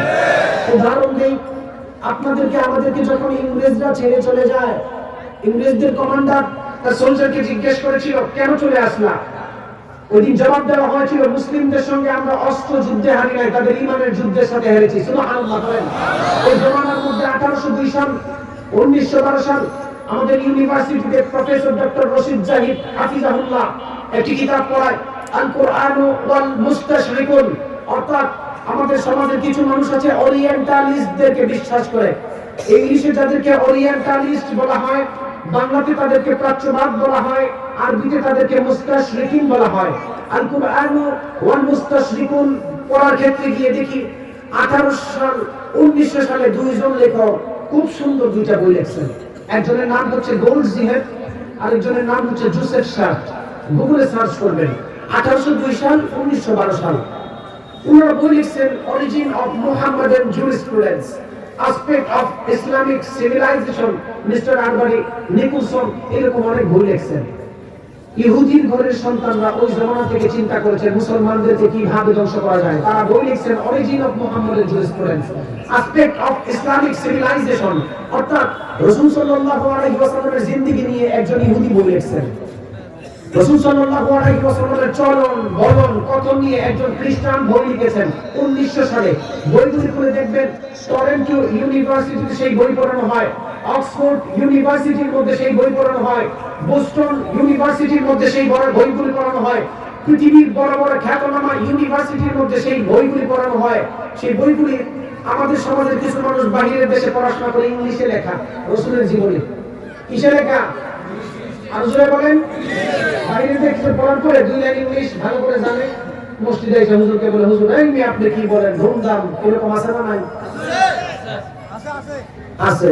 শুনেন, অরিজিন অফ মুহাম্মাদান জুরিসপ্রুডেন্স বইটা খুলবেন, এখানের মধ্যে জোসেফ শার্ট বইটি লিখতে গিয়ে সর্বপ্রথম লিখেন যে রাসূল সাল্লাল্লাহু আলাইহি ওয়াসাল্লাম একজন অবিসংবাদিত নেতা, একজন ইহুদি ব্যক্তি বলতেছেন। রাসূলের মতো কোন নবী আর দুনিয়াতে আসবে না। কত ইচ্ছা মতো শোনান গাইছে। মধ্যখান দিকে গিয়ে বলেন রাসূল সাল্লাল্লাহু আলাইহি ওয়াসাল্লামের উপর যে কোরআন নাযিল হয়েছে পুরাটাই ভুয়া। এর কিছুক্ষণ পর খুলে দেখবেন রাসূল সাল্লাল্লাহু আলাইহি ওয়াসাল্লামের যে হাদিসকে ইসলামের সেকেন্ডারি দলিল হিসেবে আমরা মানি, আমাদের সমাজে লামাযহাবি কিছু আছে ইসলামের সেকেন্ডারি দলিল হিসেবে হাদিসকে মানতে চায় না, কোরআনকে মানতে চায় না। জোসেফ শেখ সেদিন বইয়ের মধ্যে তুলে ধরেছেন আসলে হাদিস বলতে দুনিয়াতে হাদিস শাস্ত্র বলতে কিছু নাই, সবগুলি ইহুদি খ্রিস্টান থেকে রোমান থেকে কালেক্ট করে আনছেন। নাউজুবিল্লাহ, কালকে বাড়িতে সকালে পড়েন, কালকে সকালে। এবার আসেন আসপেক্ট অফ ইসলামিক সিভিলাইজেশন করবেন। মিস্টার আরবারির লেখা বিভিন্ন বই, গোলজিহের লেখা বিভিন্ন বই, ওনারা রাসূল সাল্লাল্লাহু আলাইহি ওয়াসাল্লামের স্ত্রীদেরকে নিয়ে বই লিখছেন। মুস্তাশরিকুন যারা ওরিয়েন্টালিস্ট, যারা আপনি জানলে অবাক হবেন, আপনি তো ঠিক মতো সূরা ফাতিহা পড়তে পারেন না, তারা কোরআনের নকতা নিয়ে পর্যন্ত রিসার্চ করেছেন একটা কি কোন ভুল ধরা যায় কিনা। ওনারা বইটা লিখেছেন, বইয়ের মধ্যে স্পষ্ট করে ধরছেন আসলে ইসলাম ধর্মের মধ্যে যে জিহাদ, নবী তো সত্য নবী, কিন্তু নবী তো জিহাদ করেন নারী লোভের কারণে। নাউজুবিল্লাহ বলেন। আর আজকে আমাদের সমাজের মানুষ বাহিরের দেশ থেকে পড়াশোনা করে আইসা জিহাদ বিরোধী কথা বলে, ওলামায়ে কেরামের বিরোধী কথা বলে, কোরআন বিরোধী কথা বলে। এর মূল কারণ হচ্ছে ইহুদি খ্রিস্টানের লেখা বই পড়ার কারণে, ঠিক কিনা বলেন? প্রফেসর ডক্টর মরিস বুকাইলি ঠিক কেমন ভাবে বই নিয়ে রিসার্চ করতেছেন, হঠাৎ করে দেখলেন ফেরাউন নাকি পানিতে পড়ে মারা গেছে। উনি চিন্তা করলেন ৩৫০০ বছর আগে ফেরাউন মারা গেছে, ১৫০০ বছর আগে কোরআন নাযিল হয়েছে, কিভাবে দুইটার তো কোনো মিল পাচ্ছি না, বারবার দুইটার মধ্যে দ্বন্দ্ব লেগে যায়। প্রফেসর ডক্টর মরিস বুকাইলি ওনার জমানার মধ্যে প্রেসিডেন্ট ছিল ফ্রাস ওয়ামিত্রাকে বললেন, স্যার আপনি মিশরের সরকারকে বলেন প্যারিসের মধ্যে ফেরাউনের লাশকে পাঠানোর জন্য। ফেরাউনের লাশ একবার প্যারিসে আনা হয়েছিল, সেখানে প্রত্নতাত্ত্বিকভাবে গবেষণা করা হয়েছে। প্রফেসর ডক্টর মরিস বুকাইলি অবাক হয়ে গেলেন, ১৫০০ বছর আগে যে কোরআনের মধ্যে আল্লাহ চ্যালেঞ্জ করে বলেছেন কোরআনের মধ্যে কোনো ভুল নাই, ১৫০০ বছর আগে আল্লাহ তাআলা চ্যালেঞ্জ করে বলেছেন যে কোরআনের মধ্যে কোনো ভুল নাই। Professor doctor Morris Bucaille research করে দেখেন ফেরাউন সত্যিই পানি পড়ে মারা গেছে। সুবহানাল্লাহ। প্রফেসর ডক্টর মরিস বুকাইলি চিন্তা করলেন কোরআনের ভুল ধরার দরকার। আমাদের সমাজের মানুষ দেখবেন কোরআনের ভুল ধরার জন্য উঠে পড়ে লেগে যায়। প্রফেসর ডক্টর মরিস বুকাইলি সর্বপ্রথম কোরআনকে ফ্রান্সের ভাষায় ট্রান্সলেট করলেন। ফ্রান্সের ভাষায় ট্রান্সলেট করার পরে কোরআনের মধ্যে কোনো ভুল ধরতে পারে নাই। উনি চিন্তা করলেন ইংরেজি ভাষায় যদি ট্রান্সলেট করি হয়তো কোরআনের মধ্যে কোনো ভুল ধরা যাবে, তাহলে কোরআনের ভুল ধরার দরকার। Professor doctor Morris Bucaille English ভাষায় ট্রান্সলেট করার পরে দেখলেন কোরআনের মধ্যে কোনো ভুল নাই। উনি চিন্তা করলেন আরবি ভাষায় যেহেতু কোরআন নাযিল হয়েছে, আমি আরবি ভাষায় কোরআনটা পড়ি। আরবি ভাষায় কোরআন তেলাওয়াত করার পরে কোরআনের মধ্যে কোনো ভুল ধরতে পারে নাই। উনি ওনার জিন্দেগির মধ্যে ভুল খুঁজে পেয়ে উনি নিজেই ইসলামের ছায়াতলে চলে এসেছেন। সুবহানাল্লাহ। এই কোরআন সারা পৃথিবীর মধ্যে দামি হওয়ার অন্যতম একটা বিশেষ কারণ হলো আপনার ভিতরে যদি কোরআনের আদর্শ ঢুকে যায় আপনি অটোমেটিক সম্মানিত হয়ে যাবেন। যেমন একটা উদাহরণ দিয়ে আজকে আলোচনা শেষ করে দেই। বিশ্বনবী সাল্লাল্লাহু আলাইহি ওয়াসাল্লামের আদর্শ ছিল ৩০ পারা কোরআন। আপনি জানলে অবাক হবেন, আমার নবী এমন রাহমাতুল লিল আলামিন নবী। উনি কোন খ্রিস্টানদের উপর অত্যাচার করতেন না, কোন ইহুদিদের উপর অত্যাচার করতেন না। ওনাকে যদি কেউ কষ্ট দিত তারপরেও উনি রাগান্বিত হতেন না। সুবহানাল্লাহ। বিশ্বনবী সাল্লাল্লাহু আলাইহি ওয়াসাল্লাম সাহাবায়ে কেরামদেরকে নিয়ে একদিন বসে রইলেন। এমন সময় একজন সাহাবী হাজির হয়ে আমার নবীকে বলল, গো আল্লাহর নবী, আমার তো টাকা পয়সার প্রয়োজন, কিছু অভাব রয়েছে, হাদিসটা বলে আমার আলোচনা শেষ করে দিব। আল্লাহর নবী বললেন, আমার কাছে কোনো টাকা পয়সা নাই। আপনি জানলে অবাক হবেন, রাহমাতুল লিল আলামিন নবী ডান দিকে সাহাবীদের দিকে তাকালেন। ডান দিকের সাহাবী কোনো কথা বলে না, বাম দিকের সাহাবীদের দিকে আবার নবী তাকালেন, বাম দিকের সাহাবীও কোনো কথা বলে না। অর্থাৎ এই মজমার কারোর কাছে কোনো টাকা পয়সা ছিল না। বিশ্বনবী সাল্লাল্লাহু আলাইহি ওয়াসাল্লামের দরবারে ওই সময় ওই জমানার একজন ইহুদি পণ্ডিত হাজির হয়ে যায়। আমার নবীকে বলল, গো আল্লাহর নবী, আপনার কাছে একজন টাকা খুঁজেছে, আপনি দিতে পারেন নাই। ডান দিকে তাকালেন, সাহাবায়ে কেরাম কথা বলেন নাই। বাম দিকে তাকালেন, কোন সাহাবী কথা বলে নাই, তার মানে তাদের কাছে কোনো টাকা নাই। আমি এই জমানার সবচাইতে বড় ইহুদি পণ্ডিত, সবচাইতে ধনী মানুষ, আপনি আমার থেকে কিছু টাকা নেন, অমুক মাসের অমুক তারিখে আপনি আমাকে টাকা দিয়ে দিবেন। নবী বলতেছেন ঠিক আছে নাও। কিছু টাকা দিছে, সাহাবীদেরকে কিছু টাকা দিল। ইহুদির সাথে চুক্তি হয়েছে অমুক মাসের অমুক তারিখে টাকা নিবে, এর আগে চাওয়া যাবে না। আপনি দেখবেন আমাদের সমাজের কিছু এরকম খাটাস মার্কা মানুষ আছে, কোন মানুষকে যদি উপকার করে, কোন কর্জে হাসানো টাকা দেয়, এক মাসের ডেট নিয়ে 15 দিন আগে ঘরের দরজায় তালা মারে, এমন আছে না নাই? নবী টাকা নিছেন, নিয়ে সাহাবীদেরকে দিল। রাসূল সাল্লাল্লাহু আলাইহি ওয়াসাল্লাম ঘটনাক্রমে একটা সফরে বের হবেন, ইহুদি কিছুদিন আগেই নবীর দরবারে হাজির। সফরের মধ্যে বলতেছেন, হ্যাঁ নবী মুহাম্মদ, এই মুহূর্তে যদি আপনি আমাকে টাকা না দেন আপনি কোথাও যেতে পারবেন না। অর্ধেক সময় না যাওয়ার আগে রাসূল বলতেছেন, তোমার সাথে আমার চুক্তি হয়েছিল, হাদিসে যেভাবে ওইটা বলতেছে, রাসূল বলতেছেন তোমার সাথে চুক্তি হয়েছিল অমুক মাসের অমুক তারিখে টাকা নিবা, এখন তুমি রাস্তায় আমাকে দাঁড় করাই না। বিশ্বনবী সাল্লাল্লাহু আলাইহি ওয়াসাল্লামের আদর্শ কেমন ফ্যান্টাস্টিক আদর্শ ছিল, অন্যতম একটা উদাহরণ দিয়ে আমি আপনাদের সামনে থেকে বিদায় নিব। ইহুদি আল্লাহর নবীর রাস্তাটাকে আটকালেন। নবীকে বললেন, ও মুহাম্মদ, এই মুহূর্তে যদি তুমি আমাকে টাকা পয়সা না দাও যেতে দিব না। এই কথা বলে আমার নবীর চাদরে ধরে এমন জোরে টান দিলেন, আমার নবীর ঘাড়ের মধ্যে একটা রক্তের দাগ পড়ে গেল। আমার নবী কষ্ট পেলেন, কোনো আওয়াজ করলেন না, চুপ করে বসে রইলেন। সাহাবায়ে কেরাম আমার নবীকে বললেন, ও আল্লাহর নবী, আপনি যদি বলেন তার সঙ্গে আমরা ফয়সালা করে নেই। আল্লাহর নবী কেমন রাহমাতুল লিল আলামিন নবী ছিলেন, একটা উদাহরণ দেই। কোরআন আপনার ভিতরে থাকলে কেমন সহনশীল বান্দা হওয়া যায়, একটা উদাহরণ আপনার ভিতরে দিয়ে যায়। নবী আমার সাহাবীদেরকে বলল, ইহুদির সঙ্গে কোনো খারাপ ব্যবহার করা যাবে না। যোহরের সময় আল্লাহর নবীকে ময়দানের মধ্যে বসালেন, যোহরের সময় বসালেন, আসরের সময় হলো নবী সেখানে নামাজ পড়লেন। ইহুদি বলল, আপনাকে ছাড়া হবে না।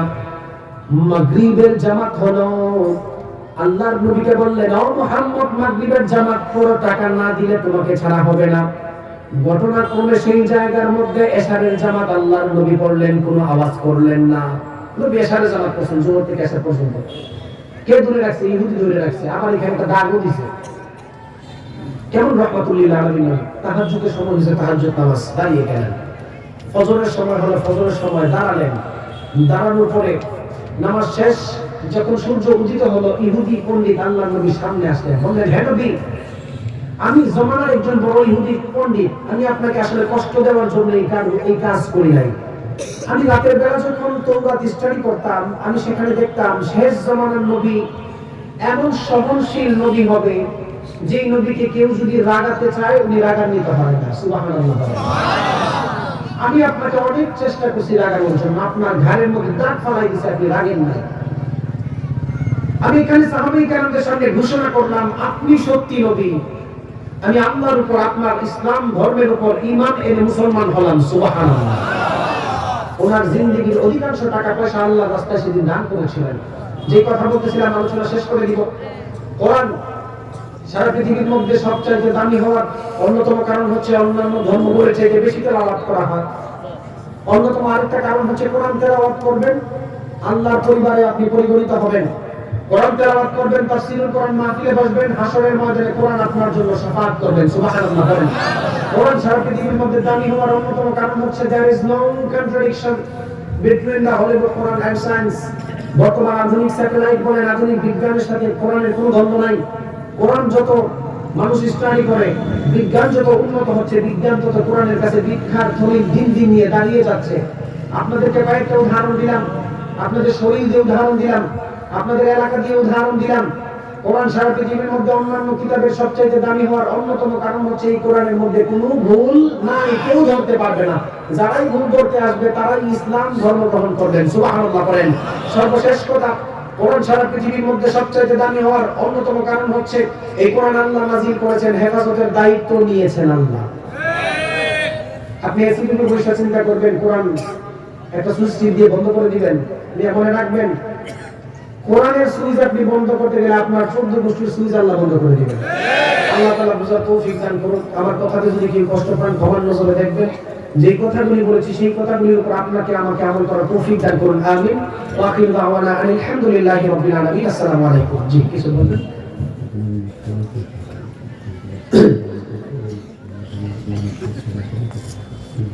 আচ্ছা আচ্ছা আচ্ছা আচ্ছা, কি বলেন?